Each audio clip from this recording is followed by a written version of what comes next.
রাহুল গাড়ি থেকে বাইরে বেরিয়ে এসে দেখে পূজা দাঁড়িয়ে আছে। রাহুল পূজাকে বলে, আমার পিছন করছো কেন? পূজা বলে, আমি তোমাকে ভালো যে বাসি। পূজা রাহুলকে বলে, তুমি যে বলেছিলে তোমার উত্তরটা করে দিলে তুমি আমাকে ভালোবাসবে। তখন পূজা রাহুলকে এক এক করে উত্তরগুলো দেখায়। পরের সিনে আবির আয়েশাকে বাড়ি রাখতে আসে, আর আবির আয়েশাকে বলে, আজ অ্যানিভার্সারিতে সঠিক সময়ে আসার জন্য ধন্যবাদ। আয়েশা মনে মনে ভাবে, যবে থেকে আমি চমৎকারী চশমাটা পেয়েছি তবে থেকে কিছু না কিছু ভালো আমার সাথে হয়েই যাচ্ছে।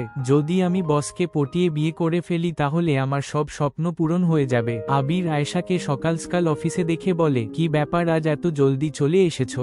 আবির আয়েশার পুরো ডেস্কটি নিয়ে এনে নিজের রুমে শিফট করে দেয়, আর আয়েশাকে বলে, এবার থেকে তুমি এখানে কাজ করবে। পরের সিনে পূজাকে অফসেট দেখে প্রিয়া বলে, কি হয়েছে? পূজা বলে, রাহুল আমার প্রপোজাল রিজেক্ট করে দিয়েছে। আমার মনে হয় রাহুল অন্য কাউকে ভালোবাসে। আবির কোম্পানির লোকেদের সাথে কথা বলে জানতে পারে যে কোম্পানির লোকেরা এই কোম্পানিতে ইনভেস্ট তখনই করবে যখন এই কোম্পানি তাদের পুরো প্রফিট পেতে সাহায্য করবে। পরের সিনে কিরণকে তার বন্ধুর সাথে দেখা যায়। কিরণ একটি স্টুডিও কিছুদিনের জন্য ভাড়াতে নিয়েছে আর অলরেডি 3 মাসের পেমেন্ট করেছে, কিন্তু স্টুডিওর ওনার এসে বলে, এই স্টুডিওটি ভাড়া দেওয়া হয়নি, এটা আমার স্টুডিও, আর তাদের স্টুডিও থেকে বের করে দিতে থাকে। ঠিক সেই সময় প্রিয়া সেখানে পৌঁছে তাদের ভিডিও বানিয়ে নেয় আর বলে, এটা পুলিশের কাছে দেব আর বলবো কিভাবে তোমরা ছেলেদের বোকা বানিয়ে টাকা লুটছো। তখন ছেলেটি ভয় পেয়ে যায় আর তাদের স্টুডিওটি দিয়ে দেয়। পরের সিনে আবির তার বাবার সাইন নেওয়ার জন্য ডকুমেন্ট পাঠায়, কিন্তু তার বাবা ডকুমেন্টে সাইন করে না আর বলে, তুমি পার্টিতে একটি মেয়েকে গার্লফ্রেন্ড সাজিয়ে নিয়ে এসে বলবে আমি ঠিক হয়ে গিয়েছি, আমার কোনো অ্যালার্জি নেই, আর আমরা সেটা বিশ্বাস করে নেব, তাহলে তুমি ভুল ভাবছো।